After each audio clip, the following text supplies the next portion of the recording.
For me, never giving up meant just that. I mean, every single day when I woke up, I thought, today's the day.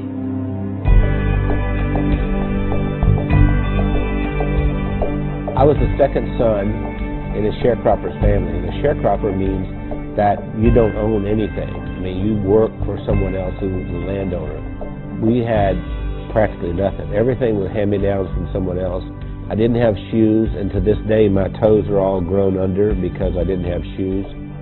I remember I had this encounter with my mother, and I said, you know, tell me you love me, and she didn't do it. And so I went down and I sat on this creek bank, and I thought, you know what, I don't care if anybody loves me, I love me.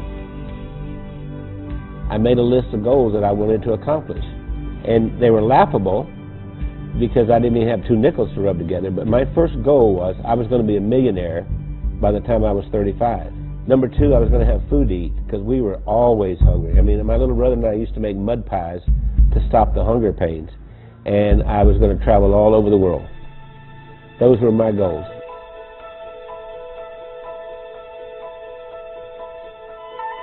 I've learned everything from working with Randy. I didn't know anything about business. I started out, before I met Randy, I was a teacher, a mathematics teacher. Well, I think we have a very good balance. Randy's really good in sales and telling the story and explaining why people need to have whatever it is that he's selling. And then he comes to me and says, Wendy, can we make it do this? And I have to get it done. We started working together, and we were together all the time doing things, and that we just, you know, couldn't be without each other. And once she got exposed to me, it was downhill from there. I mean, she could not last a day without me. That's probably true. That's what the COO does here. Does here? She preps me. Spit on it, honey, like you used to do. I never spit. We retired a few times. Did he tell you that? We've tried retirement 3 times, but we never figured out exactly how to do it, because we've worked all of our lives. We took a year and we traveled around the world. Then when the decision of the day became, where are we having breakfast? I thought, we're in trouble. If I were giving you advice and you were meeting Wendy for the first time, I would tell you, don't get your feelings hurt if she uses her phone while she's meeting with you. Hey, Kim. Hey, Chris. Okay. I'll see you in the morning. All right. Bye. Bye-bye. I kind of feel like a triage nurse at a hospital. And every week I go in and I reprioritize. No, I'm not approving that. I think what drives Wendy is her desire to be the best and provide the best of service to everyone.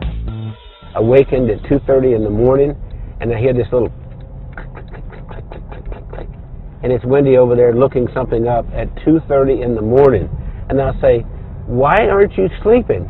You can do that tomorrow morning. We are the definition of entrepreneurs. And we don't like doing one thing at a time. We have to do a lot of things at the same time. It's not just Randy and Wendy doing all this work.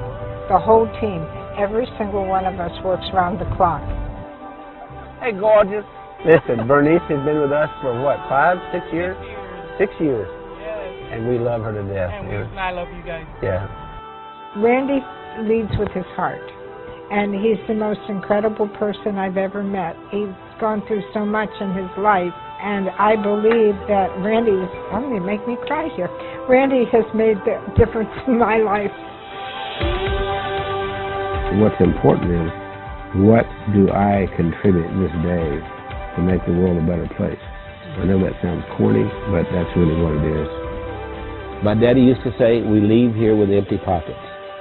The other thing my dad said is that when you leave, you'll be accountable for 2 things. 1, how did you treat Mother Earth?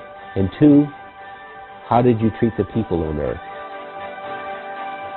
I feel that I have found joy and that I've given joy, and I think there's a lot more joy that we can give.